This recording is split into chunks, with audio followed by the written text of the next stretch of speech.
उत्तक। उत्तक किसे कहेंगे? तो उत्तक किसे कहते हैं? एक सी रचना तथा एक सी कार्य करने वाली, एक सी रचना तथा एक सी कार्य करने वाली कोशिकाओं के समूह को हम क्या कहेंगे? उत्तक यानी टिश्यू कहेंगे।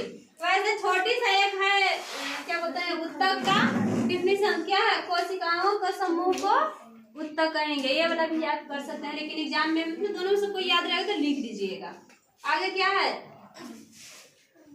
अंग। अंग है उत्तकों के समूह जो किसी विशेष कार्य को संपन्न करती है। उत्तक जैसे कोशिका से आपका शरीर बना है ना, और कोशिका से ही उत्तक बना। कोशिका है जो कोशिका से शरीर बना, उस अनेक कोशिकाओं के समूह से आपका शरीर बना है, और अनेक उसमें क्या है, उसी को हम उत्तक कहेंगे। फिर अंग, उत्तकों के समूह जो किसी विशेष कार्य को संपन्न करती है उसे हम अंग कहेंगे।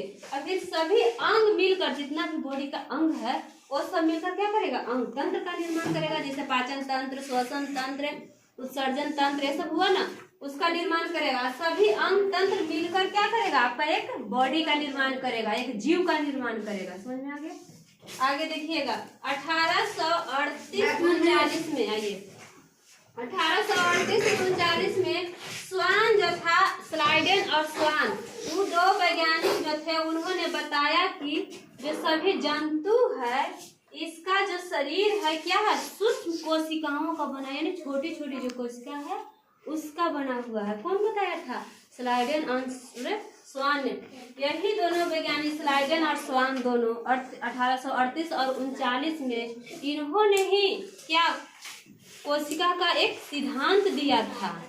ठीक है, उसी को हम सिद्धांत, कोशिका सिद्धांत बोलते हैं।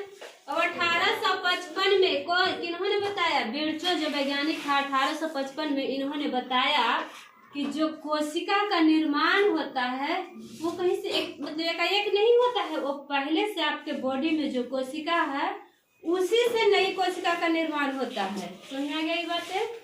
आगे देखिएगा, मैक्स सूल्ज जो था उन्होंने बताया कि 1861 में कोशिका जो है, मतलब 1861 में इन्होंने बताया था कि कोशिका जो है प्रोटोप्लाज्म का एक पिंड है। ठीक है,